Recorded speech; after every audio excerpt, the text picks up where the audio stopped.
They had to get me with something. They can spin it whatever they want to spin it. If they want to get you, they'll get you on tax evasion. They'll get you on something.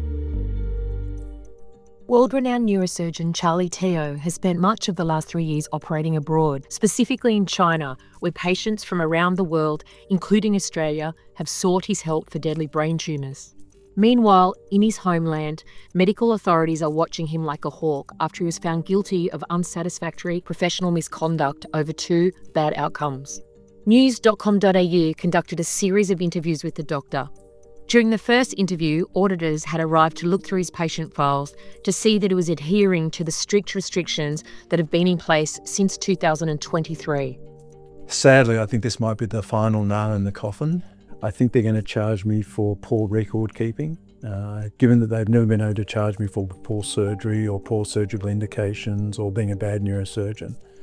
They've always got me for these other things. One of the conditions of me continuing to work in Australia with a medical licence was to improve my record keeping. And I can tell you now my record keeping was abysmal. It's improved, but it's still not good. I've tried to maintain videos of consent processes and interviews with patients, but without a secretary and without any staff helping me, the first videos I recorded didn't have the sound on, and then the second videos I recorded, I forgot to press stop at the end of the video, so they were lost somewhere into the Ethernet. But I've always assumed that they have wanted to see me not operate in Australia because of my personality, because of who I am, not because of my neurosurgical skills. In fact, even my greatest detractors have called me a talented surgeon. And even the reviewers from the council have said, we don't question your indications for surgery. For his most complex cases, such as recurrent malignant brain tumours, Dr. Teo must first get written approval from a highly experienced independent neurosurgeon chosen and approved by the Medical Council. He must keep a detailed log of every such patient, including their travel and the specifics of the case, and submit this extensive record monthly to the Medical Council for review. Dr. Teo has always steadfastly maintained that he puts his patients before anything else, and he treats every single one the way he would treat a member of his own family. The auditor next door even said that. He goes, Charlie, why have you done this? You knew that you were putting your neck on the line. You knew that you were breaking restrictions. Why the hell did you recommend surgery? And I go, well, it's either that or let the person die. You've been brave, and don't worry. All my daughters said to say hello. Everyone's really watching out for you back in Australia. So once you consult a patient in Australia or give a medical opinion to someone in Australia, then you have to abide by the Australian rules. And those Australian rules said that I couldn't even propose or recommend surgery even if I thought it was appropriate.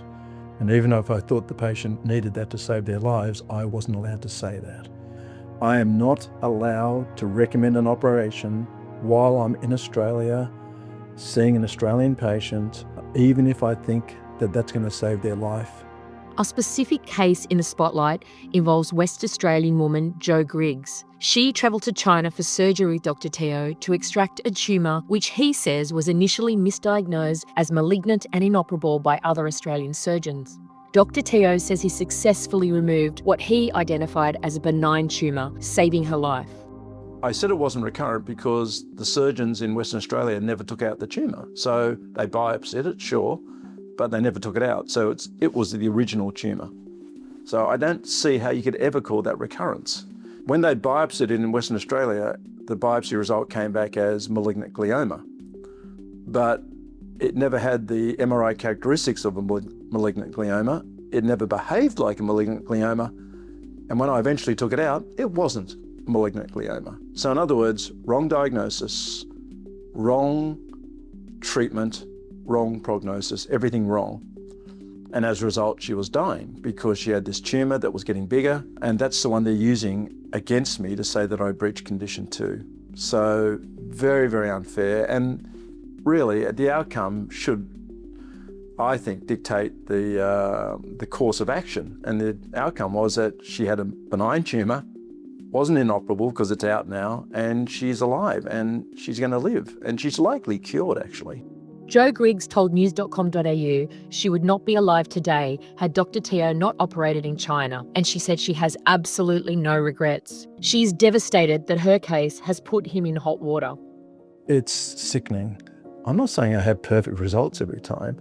They found 2 cases where the results were terrible. I'll be the first to admit it was terrible. But do you condemn someone? Do you persecute them? Do you vilify them? Do you paint them to be a reckless surgeon just because they've had 2 bad results? No. That's got nothing to do with patient care. It's got everything to do with being jealous of someone or wanting to take someone down because they're just, they're bucking the system. Once you're targeted, they'll just gun it and go for you, and there's no recourse.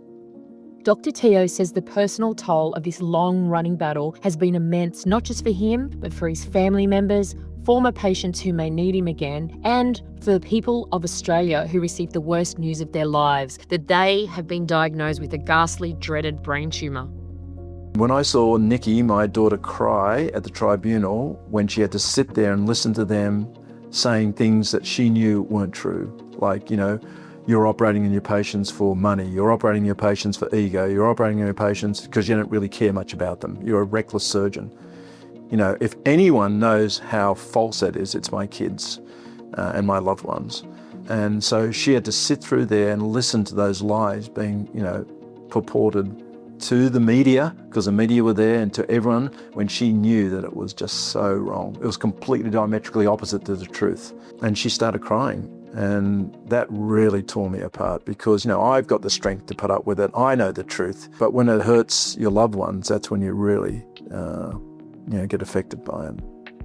Dr. Teo says that stripping him of his licence will have dire implications for Australia's healthcare system as a whole. It's a criminal charge. It's me giving medical advice or being a doctor in Australia without a licence to practice in Australia. I can't give advice anymore. I can't imagine the doctors aren't going to go, they destroyed Charlie Teo. They've gone from, they've actually taken off his licence. He can't even give an opinion anymore. Imagine what they'll do to us. So no one's going to take any risk, and I've seen it. I've witnessed it in the last 3-4 years now, where tumours that can be and should be taken out are not being taken out because surgeons are fearful for their own career. It's very, very sad. I think the whole level of medicine in Australia has suffered because of what they've done to people like me, not just me, but people like me who dare to think outside the box, who dare to challenge the status quo, and who dare to be disruptive in their thinking and their recommendations. So the level of medicine is being dumbed down to the lowest common denominator. He also highlighted another instance of what he perceives as unfair targeting, involving 2 patients who presented to Wollongong Hospital after he had operated on them abroad. Both families were unhappy with the treatment they received at Wollongong Hospital. News.com.au has confirmed both families have no complaints about Dr. Teo or their treatment in China. So the families were incredibly happy with my care. They were happy with me helping them out, and they were incredibly unhappy with the care they got at Wollongong Hospital. Okay, so what do? They complain about the care they got at Wollongong Hospital. What does Wollongong Hospital do? They don't look into why they've made the complaint. They don't question the neurosurgeons there. They file a complaint with the medical council that I operated on these patients in China, and then they come back and have complications in Australia. So the medical council now after me, not the doctors who treated those patients poorly. And that one patient was treated so poorly that they were dying in that hospital, and the family had to take him out of that hospital, take him to St Vincent's Private, where he got the proper care, and they saved his life at St Vincent's Private. China has welcomed Dr. Teo with open arms. In an interview from Beijing, Professor Ling Feng, the Deputy Director of the China International Neuroscience Institute, told News Corp that she was not worried about the restrictions imposed on Dr. Teo. In fact, she thanked Australia for the opportunity to work with him.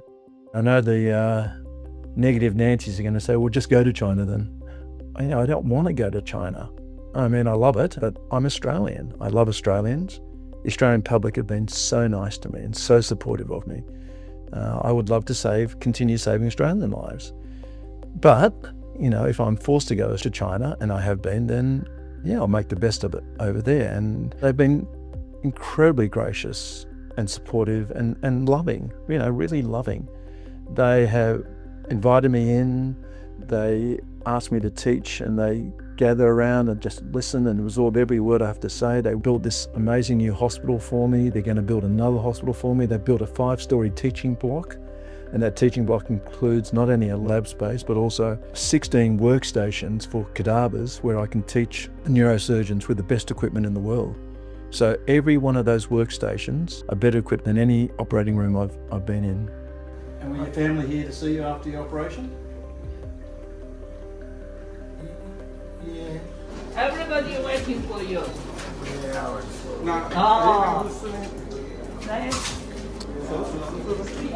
The vision that I've got for Australia, they've already built in China. How long do you think the one in Australia might, is there a time frame where it might happen?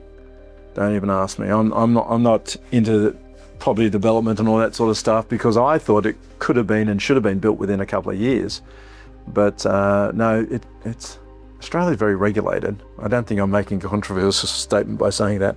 And that regulation means it has to go through SSDA and all this sort of stuff, and that takes time. And then, oh my God. So sadly, a project that should happen and could happen in 2 years is probably going to take, 8-10 years. If I'm such a terrible surgeon, such a terrible person, why is it that doctors, neurologists, neurosurgeons from the UK, from Italy, from everywhere in the world send themselves and their family members for me to treat them? I mean, just nothing matches up. It doesn't pass the pub test. And that's why the Australian public have been so good to me, because Australians believe in the pub test.